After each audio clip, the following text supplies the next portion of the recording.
Sunan Giri dikenal sebagai seorang wali songo yang menyebarkan Islam di tanah Jawa.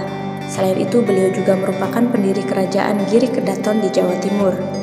Kerajaannya ini kemudian menjadi pusat penyebaran Islam di Jawa hingga keluar Pulau Jawa seperti Kalimantan, Sulawesi, dan Maluku.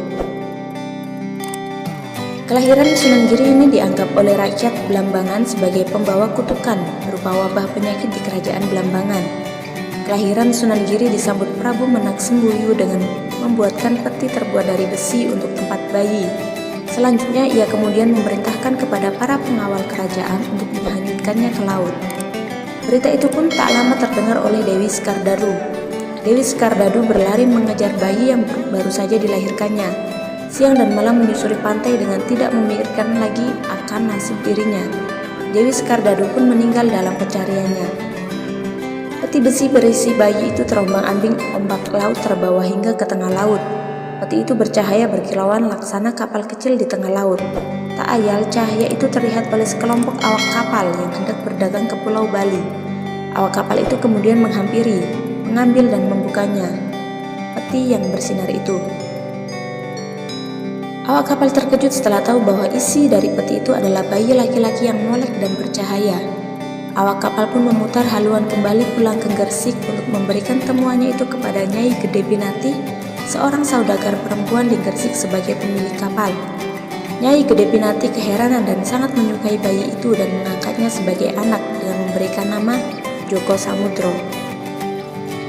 Saat mulai remaja di usianya yang 12 tahun, Joko Samudro dibawa ibunya ke Surabaya untuk berguru ilmu agama kepada Raden Rahmat atau Sunan Ampel atas permintaannya sendiri. Tak berapa lama setelah mengajarnya, Sunan Ampel mengetahui identitas sebenarnya dari murid kesayangannya itu.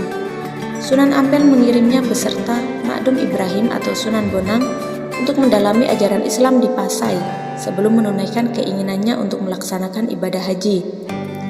Mereka diterima oleh Maulana Ishak yang tak lain adalah ayahnya sendiri. Disinilah Joko Samudro mengetahui cerita mengenai jalan hidup masa kecilnya. Setelah 3 tahun berguru kepada ayahnya, Raden Paku atau lebih dikenal dengan Raden Ainul Yakin diperintahkan gurunya yang tak lain adalah ayahnya sendiri untuk kembali ke Jawa untuk mengembangkan ajaran Islam di tanah Jawa. Dengan berbekal segumpal tanah yang diberikan oleh ayahandanya sebagai contoh tempat yang diinginkannya, Raden Ainul Yakin berkelana untuk mencari di mana letak tanah yang sama dengan tanah yang diberikan oleh ayahnya. Mendirikan pesantren dan kerajaan Giri perbukitan, itulah yang kemudian ditempati untuk mendirikan sebuah pesantren Giri di sebuah perbukitan di desa Sidomukti, Kebomas, Gresik pada tahun Saka Nuju, tahun Jawi Sinong Milir 1403 Saka. Pesantren ini merupakan pondok pesantren pertama yang ada di kota Gresik. Dalam bahasa Jawa, Giri berarti gunung. Sejak itulah ia dikenal masyarakat dengan sebutan Sunan Giri. Dalam sejarahnya, Sunan Giri menikah dengan putri Sunan Ampel yang bernama Dewi Murtasiah.